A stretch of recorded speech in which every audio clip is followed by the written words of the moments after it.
നമസ്കാരം കുഞ്ഞികൃഷ്ണേട്ടാ. നമസ്കാരം. ഞാൻ ആദ്യമേ തന്നെ ചോദിക്കട്ടെ, ഇപ്പോഴും അങ്ങ് ഒരു കമ്മ്യൂണിസ്റ്റാണ്.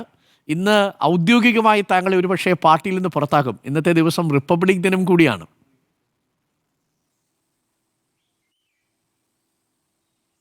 അല്ല, അത് ഞാൻ പ്രതീക്ഷിച്ചതാണ്.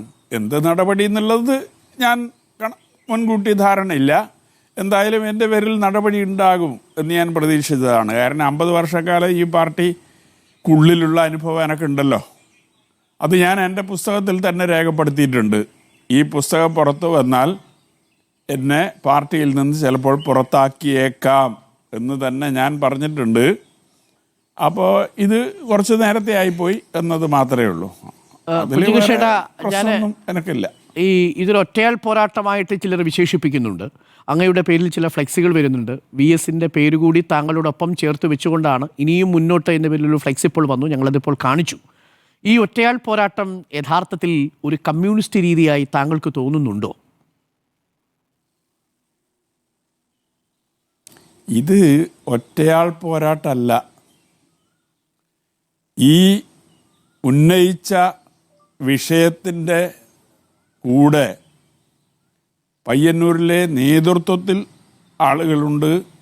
പയ്യന്നൂരിലെ പാർട്ടി സഖാക്കൾ വലിയ വിഭാഗം ഇതിൻ്റെ കൂടെയുണ്ട്. കാരണം രക്തസാക്ഷി ഫണ്ട് ഉൾപ്പെടെ വെട്ടിക്കുന്നത് ഒരു രീതിയിലും കമ്മ്യൂണിസ്റ്റ് പാർട്ടിയെ സ്നേഹിക്കുന്ന ആർക്കും അംഗീകരിക്കാൻ സാധിക്കാത്ത ഒരു കാര്യമാണ്. അതുകൊണ്ട് ഒറ്റയാൾ പോരാട്ടം എന്ന നിലയിൽ കണക്കാക്കേണ്ടതില്ല. പക്ഷേ ഇത് എന്നെ പുറത്താക്കിയാൽ ഇത് മറ്റൊരു വിഭാഗീയത അല്ലെങ്കിൽ ഗ്രൂപ്പ് എന്ന രീതിയിലേക്ക് ഇന്നത്തെ പാർട്ടിയുടെ സെറ്റപ്പ് വെച്ചുകൊണ്ട് വരാൻ സാധ്യതയില്ല. താങ്കളെ പുറത്താക്കാനുള്ള തീരുമാനമെടുത്തതിൽ ഭൂരിപക്ഷമായിരുന്നു. ഒരാൾ പോലും താങ്കളെ പുറത്താക്കരുത് എന്ന് പറഞ്ഞില്ല എന്നാണ് അറിയുന്നത് സെക്രട്ടേറിയറ്റിൽ.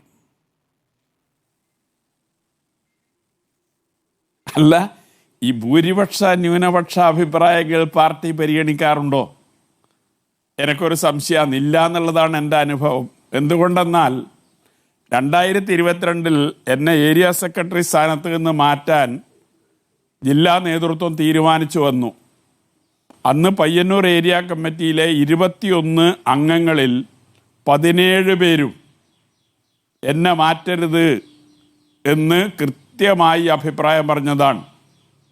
അന്ന് ജില്ലാ നേതൃത്വം പറഞ്ഞ മറുപടി, ജനാധിപത്യ കേന്ദ്രീകരണ തത്വം അംഗീകരിച്ച പാർട്ടിയാണ്, തീരുമാനമെടുക്കാനുള്ള അധികാരം മേൽഘടകങ്ങൾക്കുണ്ട്, അങ്ങനെ തീരുമാനമെടുത്താൽ അത് അംഗീകരിക്കാനുള്ള ബാധ്യത കീഴ്ഘടകങ്ങൾക്കുള്ളതാണ്.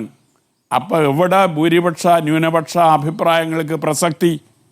അപ്പം ഇപ്പോൾ ഭൂരിപക്ഷം ഏകപക്ഷീയമായിട്ടാണ് തീരുമാനം, ഏകകണ്ഠമാണ് എന്നതൊന്നും പറയേണ്ടതില്ല. അപ്പം തീരുമാനം എടുത്തു എന്ന് മാത്രം പറഞ്ഞാൽ മതി.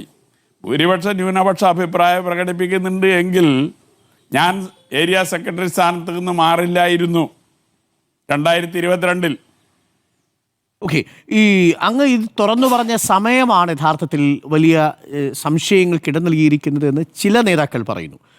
അങ്ങ് കഴിഞ്ഞ 8 വർഷമായിട്ട് നടത്തിക്കൊണ്ടിരിക്കുന്ന പോരാട്ടം, 8 മാസം അങ്ങ് പാർട്ടിയിൽ നിന്ന് അകന്നു നിന്നത്, ഒടുവിൽ അങ്ങയെ തിരിച്ച് ജില്ലാ കമ്മിറ്റിയിലേക്ക് കൊണ്ടുവരുന്നു. ഞാൻ മനസ്സിലാക്കുന്നതനുസരിച്ചാണെങ്കിൽ ഇക്കഴിഞ്ഞ ധൻരാജ് രക്തസാക്ഷി ചടങ്ങിലും താങ്കൾ പങ്കെടുത്തിട്ടുണ്ട്, ഇതേ ടി മധുസൂദനോടൊപ്പം. ഞാൻ ആ വാർത്ത വായിച്ചിരുന്നു, ആ വാർത്ത കണ്ടിരുന്നു. അപ്പോൾ ആ സമയത്തൊന്നും പറയാതെ തിരഞ്ഞെടുപ്പിന് തൊട്ടു മുമ്പ് അങ്ങ് പറഞ്ഞത് നേരിട്ട്, എൻ്റെ ചോദ്യം ഇതാണ്, ടി മധുസൂദനൻ വീണ്ടും സ്ഥാനാർത്ഥിയാകുന്നു എന്നതറിഞ്ഞപ്പോഴാണോ?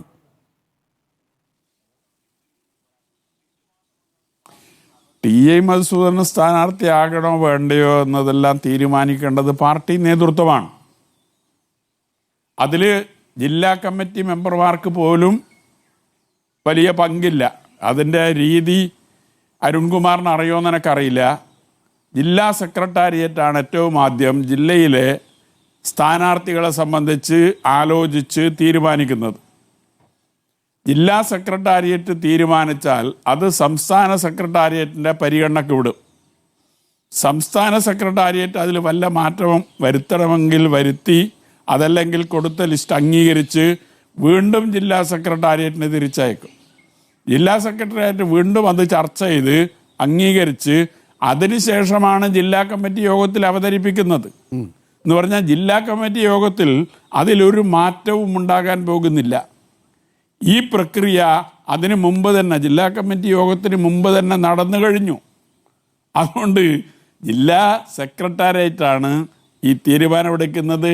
TI മധുസൂദനനാണ് പയ്യന്നൂരിൽ നിന്നുള്ള ഏക സെക്രട്ടേറിയറ്റ് മെമ്പർ. അതുകൊണ്ട് തീരുമാനം എങ്ങനെയാണ് വരുന്നത് എന്നതിനെക്കുറിച്ച് ഒക്കെ നല്ല ധാരണയുള്ള ഒരാളാണ് ഞാൻ. സ്ഥാനാർത്ഥി ആരാകുന്നു എന്നത് എനിക്കൊരു പ്രശ്നമല്ല.